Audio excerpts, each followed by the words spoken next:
Je t'écoute, tu m'écoutes.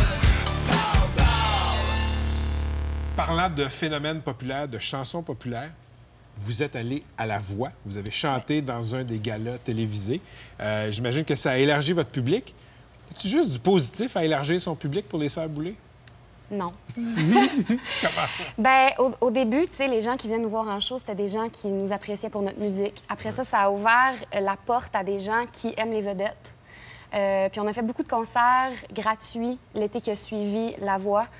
Et les gens n'écoutaient pas les spectacles, les gens étaient irrespectueux. Puis après ça, c'était les premiers à être en file pour avoir des autographes. On t'a connu, moi je t'ai connu, je me rappelle, par le personnage de Yaya Tremblay, c'est sûr. oui, c'est le personnage qui t'a fait connaître. Puis je me demande, évidemment, ça t'a ouvert des portes. Est-ce que ça t'en a fermé? Oui, Est-ce que ça t'a m'a fermé. Ça m'a ouvert la grande porte du show business, mais en même temps, ça m'en a fermé parce que ça a tellement été populaire. Est-ce qu'on t'a snobé à cause de ça? Est-ce qu'on t'a... Oui, on m'a snobé. C'est certain qu'à une certaine époque, l'intelligentsia montréalaise, spécialement, me snobait. Je fais remplir la province 10 soirs par semaine. Mais quand je débarquais à Montréal, c'était pas bien, à une certaine époque, je te parle de ça, il y a 25 ans, de dire en société, ce soir, j'irai voir le spectacle de Roland.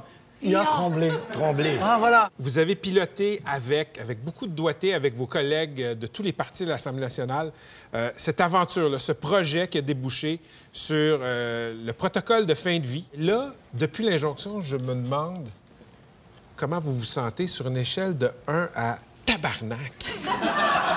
Comment vous vous sentez? Proche de l'autre mot que vous avez dit. Vous le direz pas, hein? Ben non. Non, ça nous, vous il faut ressemble qu'on pas. soit parfait. Mais Si on mais l'est vous, pas, ça vous allez ressemble nous le pas. reprocher. Hein? Ça fait que, là, c'est des choses qui arrivent des fois chez les chroniqueurs. Donc, rarement. Donc, vous êtes fâché.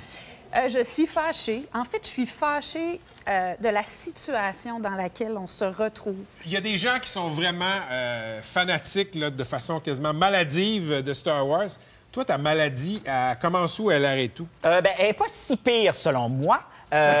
J'ai plusieurs livres, j'ai des figurines. J'en ai peut-être... de Star Wars, je dois en avoir 200, 250. Ah, ça figurine, wow! Oui, exactement. Puis j'ai des raretés, mais moi, je suis un mauvais collectionneur. C'est-à-dire que je les déballe, il faut que je les tripote, il faut que je leur mette leur fusil dans les mains. Ouais. Ah oui? C'est Mais ça, Alex, voilà. c'est quoi le fun de collectionner si on les laisse dans les enveloppes? Oui, exactement, je vois pas l'intérêt. qu'est-ce que tu fais Puis moi, avec j'ai pas tout envie ça? de les revendre. Bien, je les aime. C'est-à-dire, comment? J'ai pas d'enfant, tout mon amour paternel passe par là. Qu'est-ce que tu veux? Je t'écoute.